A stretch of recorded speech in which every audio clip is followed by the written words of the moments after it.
Hey, good morning, everybody. Welcome to another episode of Community Connection. There's a lot of energy in the room because we got young people here today to be with us old people. And speaking of young people, let's check in with the Melvinator, Gen Z's ambassador to the baby boomers. How are you this morning? I'm good. Did you miss me? Oh, were you gone? Dang it. Dang it. Hey, you're a young person. Am I? Well, that's what Gen Z is, right? You're young. I'll take it. You take it? Mm-hmm. You know these young people in the room with us? I sure do. Yeah, they're kind of cool, aren't they? Oh, love them. Yeah. Is cool a word for Gen Z? Oh, yeah. That's a timeless one, isn't it? Yeah. Cool. Yeah. But maybe not tubular or gnarly or... I do love gnarly. I think it's really fun. How about awesome? Yeah. It's So like, what is the word now? Yeah, so what is gosh. I feel like Evan... bougie? Bougie? No. I'm pretty sure groovy is back. Is groovy back, really? Groovy Wow. is in. Fun. That is pretty cool. All right, well, whatever the word is, these guys are it. Nice talking to you, Melvinator. You too. Thank you. Miss Claudia, Morning, Mr. Robert J. Day. we are not young people. We are not. And every day it feels more and more like we are not young people. But we still have passion and vision and things. Our minds are still young. Our hearts are still young. Our body's just not there. So it's nice that we have some young people who have energy today. It is. Right, it is. So we're going to talk about this really cool movie that's out. Right. And you got a chance to see it way before it even came out to pre-screen in the theaters, let alone in the theaters, and you got to meet some of the key people behind it. Tell us a little bit about that. So, going way back, Bishop Martin, who is who the movie is based on. The movie is called Sound of Hope: The Story of Possum Trot. I heard his story, remember his story, because in 1997, yeah. he and his wife felt called to adopt, and we were in that journey as well at the time. And remember the People magazine article that this little church in Texas adopted 77 kids. Yeah, And I didn't know it was so- in People magazine, really. Yeah, they got some fame about it way back then. And so never really knew how the story turned out. But Bishop Martin, who the story is based on, is on the board of Care Portal and has been involved with them from the beginning. And Rebecca, who is married to the director of the movie, was a Care Portal employee. And they had always wanted to do this movie. It had been brewing with them for a long time. And so we've been hearing about it at Care Portal for a very long time. And then Christina and I both got to see the pre-screening at the Care Portal conference in April before we started going all over the country and before opening day on July 4th. That is pretty cool. So introduce us to our guests, and why were they selected to talk about this today? So Christina Steele is our volunteer coordinator, and Evan is our donor relation. No. I want to. I'll give you another chance. Engagement data management analyst. That is double the length of my actual title. Okay, well it was good. I appreciate that. I feel like I just got promoted. So what is it? I'm the donor engagement coordinator here. Oh you man, go. my title was better, wasn't it? Yeah, I like yours. It sounds a lot more fancy. and Doesn't come important. with any more money, though. But we could still change it just for now. Yeah. We can't change it. That's All right. too That's a much shame. paperwork. So Evan is here, and we selected them to get a different generational view Yes. of the movie. Because Mr. Day, where were you in 1997? In 1997, I was in Anchorage, Alaska, pastoring church, raising a family. I had been doing child protective services. First started out in Anchorage doing that, knocking on doors and rescuing kids from bad places and putting them with foster families. That's what I was doing in 1997. Okay. And I was starting our foster care and adoption journey back in 97. In fact, on the 30th of December of that year, we had our first two kids placed. Very with us. first two. Wow. The older kids. We had Yeah. already done foster care for little kids, but our first adoption was literally, we flew out the week after Christmas of 97 and picked up these two boys that were 11 and 8, and we brought them home. Wow. So our journey parallels the Martins. That is so cool. And that's back when we didn't know what we were doing for sure, right? Well, I think that's the movie shows that too. They stepped into space because they felt called, but they were quickly overwhelmed because nobody really knows what they're doing.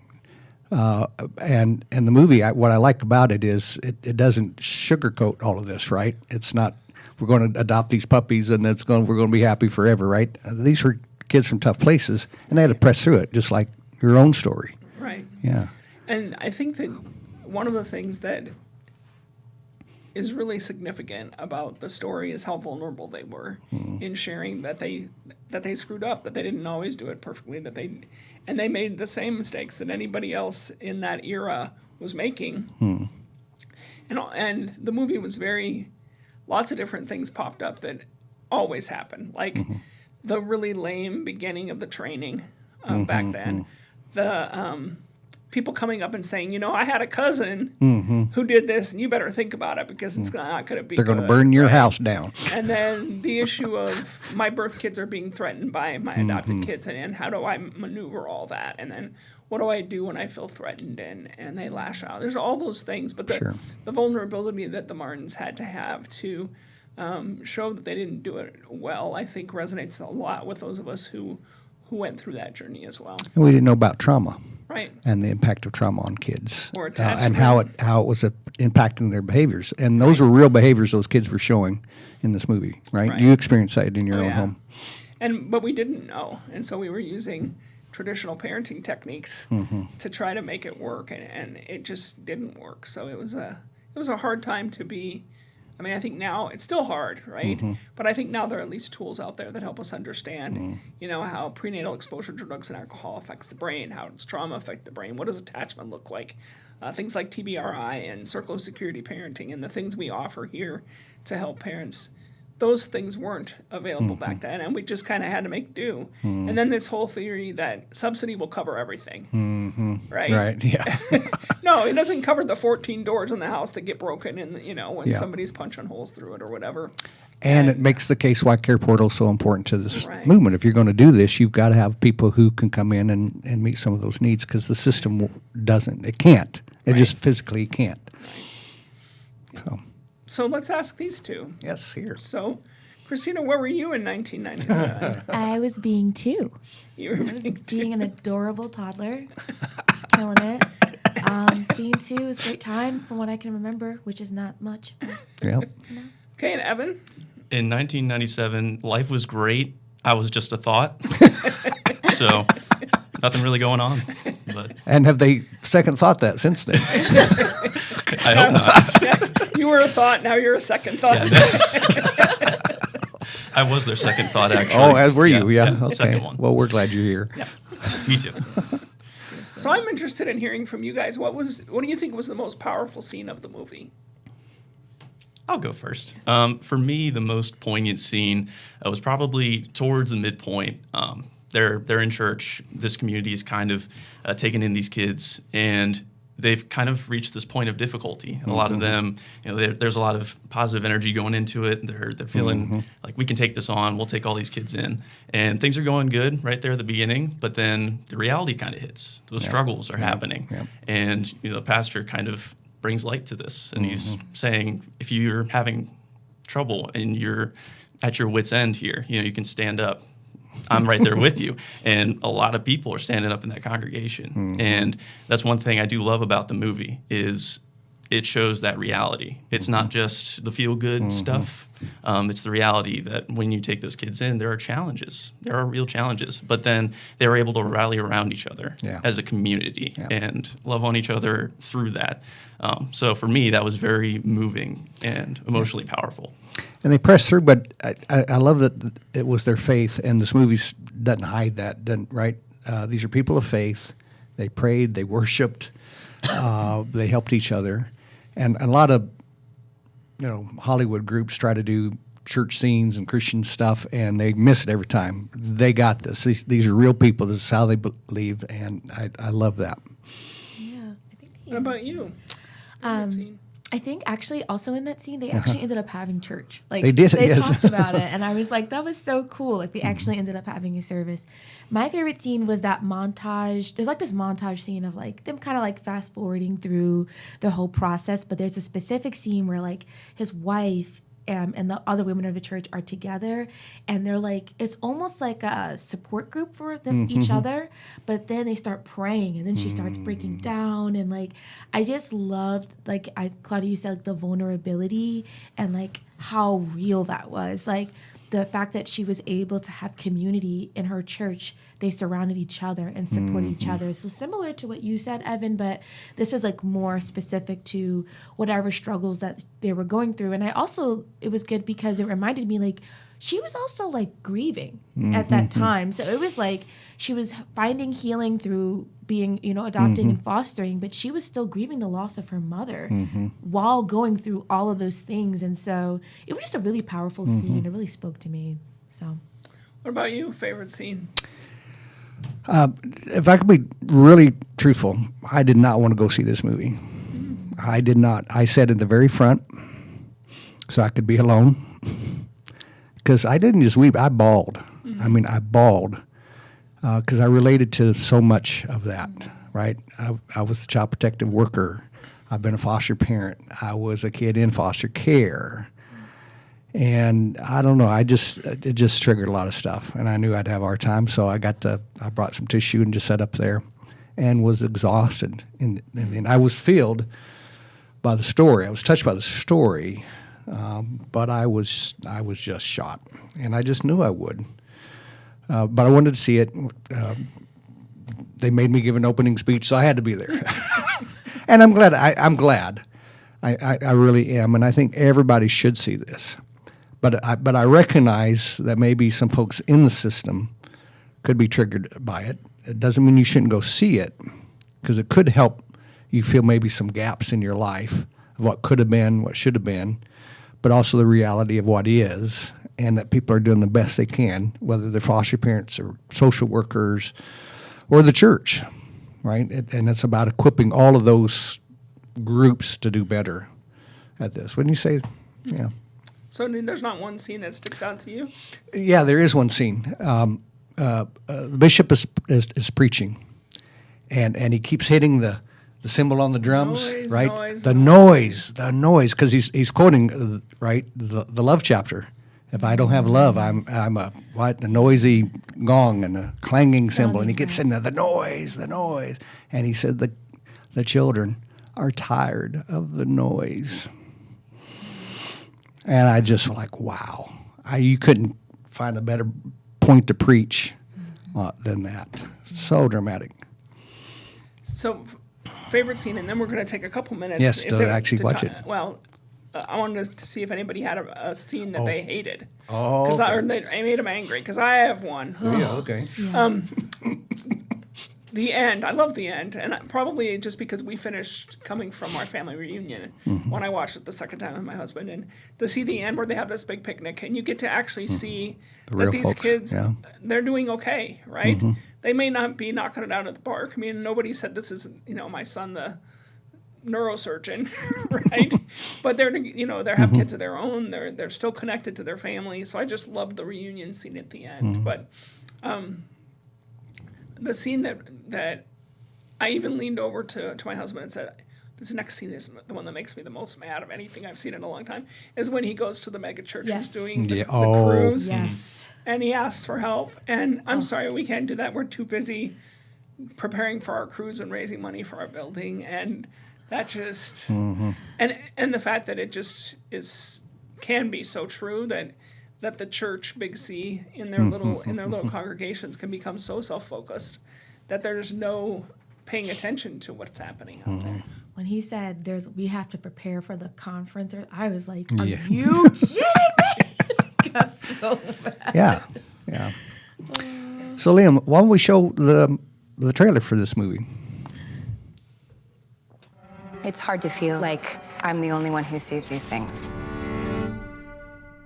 70% of the kids in the system are there because of neglect.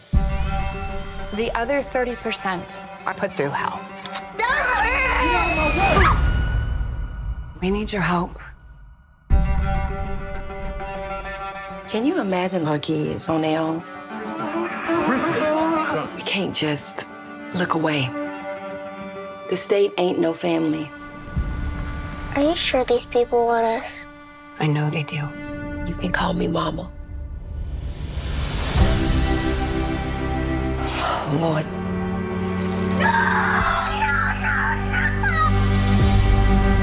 If we can't wrap our arms around the most vulnerable, then what do we have? Noise! And the children can't take the noise anymore. This is something that we must do.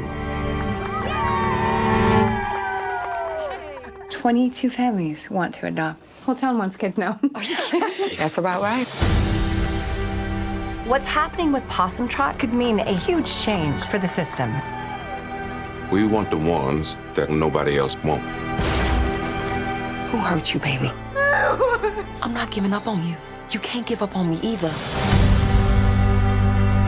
What we gonna do? Everybody's falling apart. I'm doing the best I can. The real world hits hard. I don't want to be here. I can't give him back. We gotta work on this together.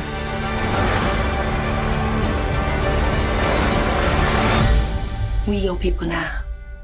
And love never gives up.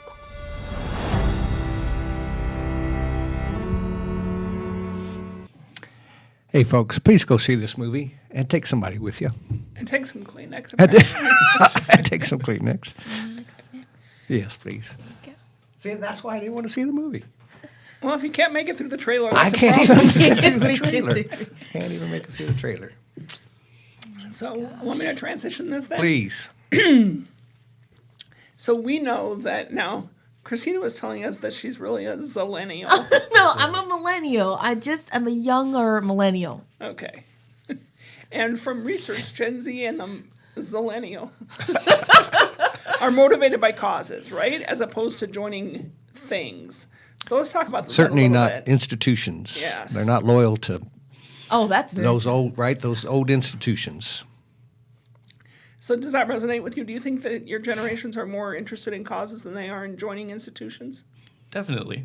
I think our generations, speaking broadly, value authenticity a lot. And I think that draws a decent parallel with them tying themselves to causes because there's so much that's not real, that's fake out there today. And so when something like this happens, like this movie depicted, that's real, it's showing you everything pretty much as it happened, that's something they can really get behind. So I definitely think there's some truth to that. We like to get behind causes.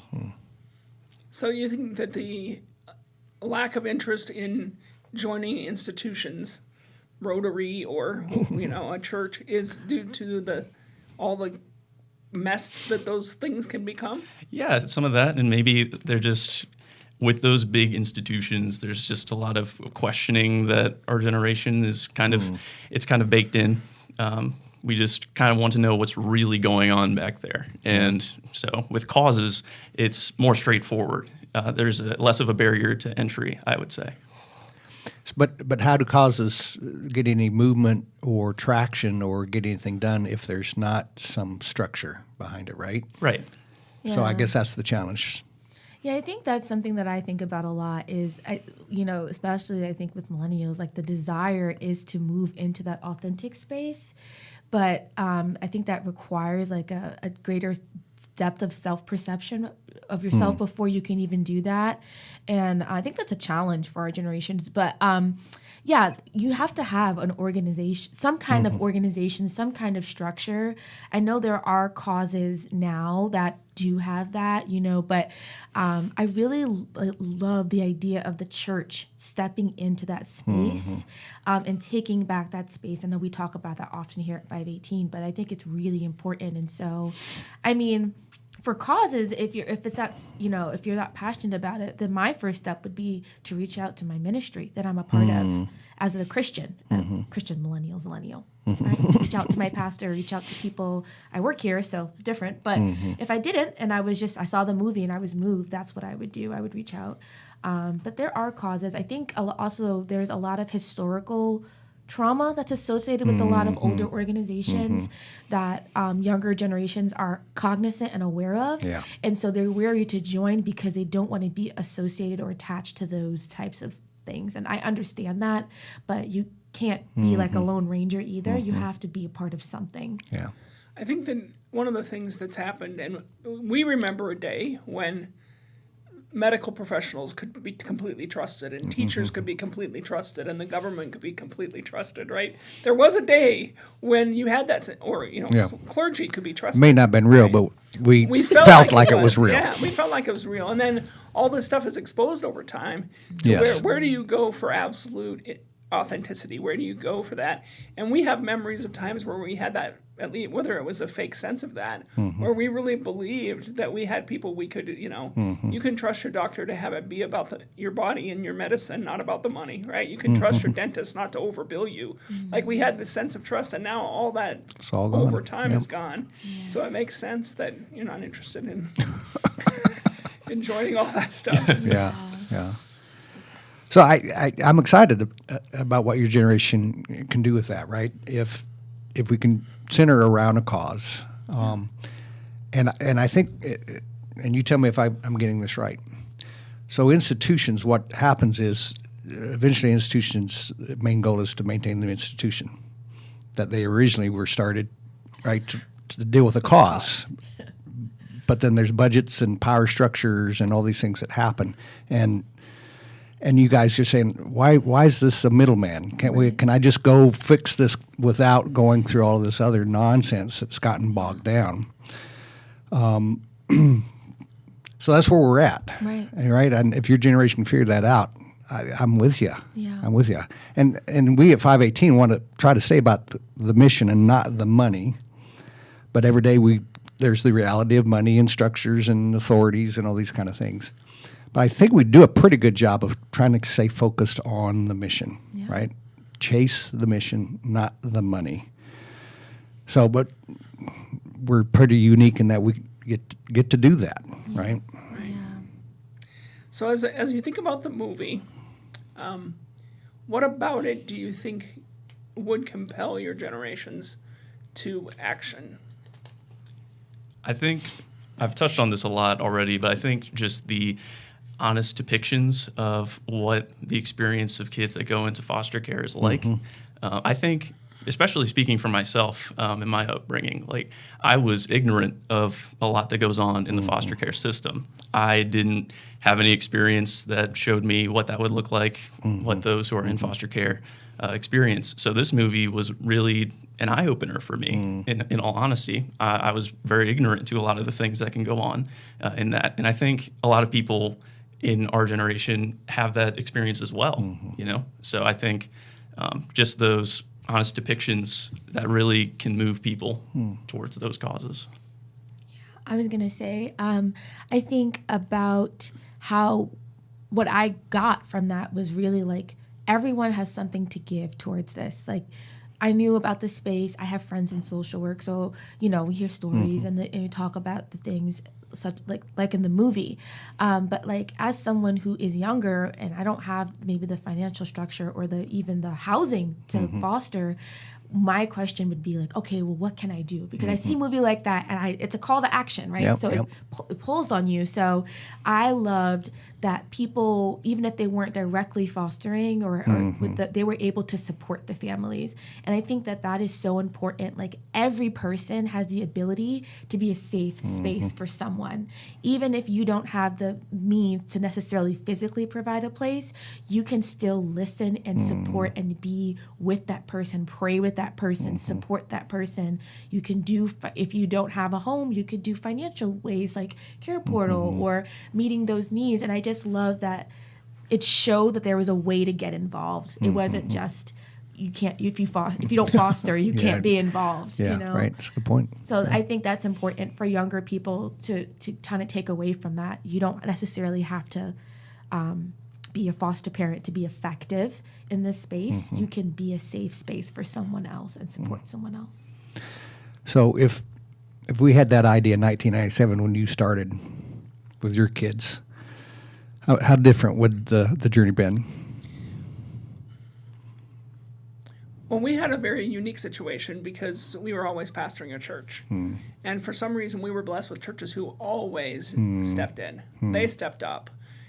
We had times where we could go out of the country for 2 weeks and have somebody watch our 9 kids or 10 kids or whatever for 2 weeks, right? Yeah. So we had people who stepped up and became that village for us, and we learned how to create that. But I think for looking back, if I would have had a college kid that was willing to take one of my kids in particular away to do homework out of the after school for 1 hour, even if they just took them to the park, it would give the whole family system just that hour of not having to listen to, whatever was going to happen in that situation. And so you look at the movie even with, if somebody could have come and spent time with one of those kids to give somebody a break, or, simple things like, we never fit into our neighborhoods because our lawn was never perfect. If somebody in a church who would have said, hey, you guys are overwhelmed, can I just do your lawn? It would have been like, oh, yes, please come do our lawn, right? So I think there's all kinds of ways that people can step up. And Care Portal is a great tool. We talk about Care Portal because it's the tool that allows people to know what those needs are. But how do you support a foster family? How do you support an adoptive family? How do you support a biological family with one simple thing that you can do that creates an opportunity for a relationship that's ongoing? Because doing this, you can't do it alone. You have to have a village. And if you aren't fortunate enough to be plopped in 2 villages, or you don't know how to create them yourself, you need help. And so everybody can be part of somebody's village. Yeah. And that's why the church is a good place for that to happen, right? It's already a village. If it's a healthy church, there's already a village there. There's people who know about this. But you mentioned the word relationship, and we always come back to the relationship, a meaningful relationship. Love to hear your guys' perspective of what relationship means to you. We know you care about causes, but now we're using social media and other stuff to do that. And at least from my perspective, there seems to be gaps now where a relationship may not be happening at the level that needs to happen for these kinds of things to really be fixed. Am I missing that? Or What he's trying to say is, how do you build relationships if a group of people all go out to dinner and they never look at each other or talk to each other because they're all looking at their phones? That's what he really wanted to ask, but he's too nice. I think both our generations are still trying to figure that out yes, ourselves. we are, aren't we? Yeah. Yeah. But you guys, I assume you guys long for relationship, meaningful relationship. I catch you all having a great time at lunch together around the tables here at work. So, right? Yeah. You're not always just on social media, so that may be a misperception from us boomers that it's all, technology. I was going to say intentionality. It is intentionality. Yeah, you got to make time for people. Being off of your phone. But in this case, right, it's pretty easy to be intentional with the relationship with your colleagues or your family or your neighbors, right, or your church family. But how do you become intentional with these people in hard spaces where there's already several degrees of separation, right?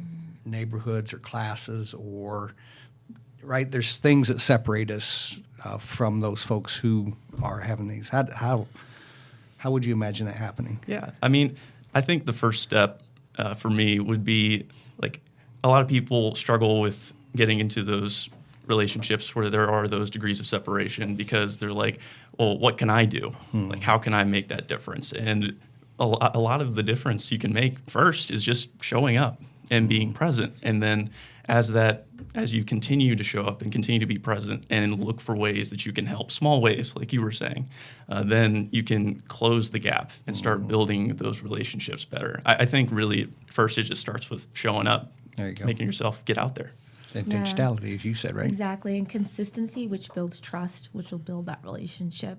I know, like, usually children who have been in traumatic situations, adults have disappointed them so often in their lives that they don't usually trust when people come into their life and say, I'm here to help you. They're not so eager to just jump in and be like, okay, let's work. No. So you have to be consistent and show. That's what I think about. I think about, you say this, but let's see your actions, because that's what real love is actually just the actions. And so consistency, showing up, being faithful in the small things. Maybe you don't get that deep relationship that you were hoping for right out the gate, but if they see that you're consistent and you care, then that love will reach them because they'll see it through your actions. So that's what I would say would build any relationship, but especially if we're talking about reaching people in difficult spaces, or even, foster families or biological families in those difficult spaces. What I really like to about the families at Possum Trot is this commitment is we're not giving up on you, right? That was very intentional. We are not giving up. And that was your story, right? You had reasons to give up, probably on all of them at some point in that journey. Most of them, yeah. But you didn't. Right. So that's intentionality, but, did you guys just have a special kind of stick to it? DNA, what was it that helped you push through to say, to me, the only thing I can relate it to would be if you're having a tough time in marriage, right, in your relationship, and you've made this commitment, you made this vow, but things are looking pretty tough. And at some point you just say, no, I made this commitment. That's how this is going to stay together. Yeah, is it similar to that? That's what we just made a decision when you walked into our house and as an adoptive placement, you were our child. Yeah. And there wasn't anything you could ever do to not be our child. We had some kids that couldn't live with us for a season because it was too dangerous for them to be at home. But we still went and visited them, and they still came back home. And up until they're in their 30s, they were still coming back home, right? So we just made it very clear. I remember a couple of our sons saying, well, we're not going to, they've been with us for 5 years, and the oldest one said, well, we're never going to stop fighting, and so you're going to have to get rid of one of us. I said, it's been 5 years, we're not getting rid of anybody. We don't get rid of people. But that was their experience in foster care, right? Get rid of us. So which one is going to go? Yeah, right? So which one of us is going to go? Because we're not going to stop fighting. I said, well, I guess you're just going to both keep fighting because we're not going to get rid of either one of you. So, before we go, we should mention that if anybody sees this movie and has seen it and wants to know the answer to that question, how to get plugged in, 518 is a place you can call to get that question answered. And if you haven't seen it, it's out for another week. It's in Lynchburg, it's in Roanoke, it's in Charlottesville. I think it's a week from today is the last day right now that it's showing. But definitely go see it if you want to understand what we're talking about and get a glimpse into the season. Thank you, Claudia. Thank you, guys. I really enjoyed this conversation. Maybe we'll have to pick it up again at another time. Fun time. And thank you for joining us today on Community Connection. We'll see you next Thursday. Nobody gets to choose their family. If a person is fortunate enough to be born into a healthy family, then life can be much like floating down a smooth, gentle river in the summertime. But an unhealthy family is like a dangerous river, filled with rocks, debris, and fast-moving water. This river swiftly leads to the steep waterfall of adulthood, tragically forming a new river of dysfunction. Even if you aren't born into an unhealthy river, there are many streams that cause a person to get there. But there is only one way to get out, and that is through a meaningful relationship. Across our region, there are many agencies, churches, and families who are devoted to helping children escape from unhealthy rivers. Some feel their role is to wade in and rescue children. They foster, adopt, or provide safe families. Others stand by the river and support the rescuers by providing what they need. Still, others are upstream and stand in the gap to keep children from ending up in the negative situations.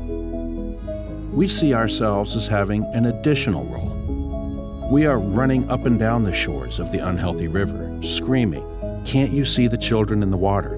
You have to do something." We envision a region where all children are safe in their own family, or with caregivers who are supported by a local faith community. So, where do you stand at the river? Are you upstream, keeping families together and strong by standing in the gap? Are you in the river, directly impacting children? Are you on the shore, providing support for the brave folks who have entered the river?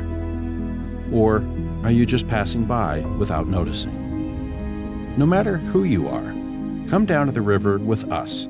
Let us help you find your place. Not only will lives be changed, but you will never be the same.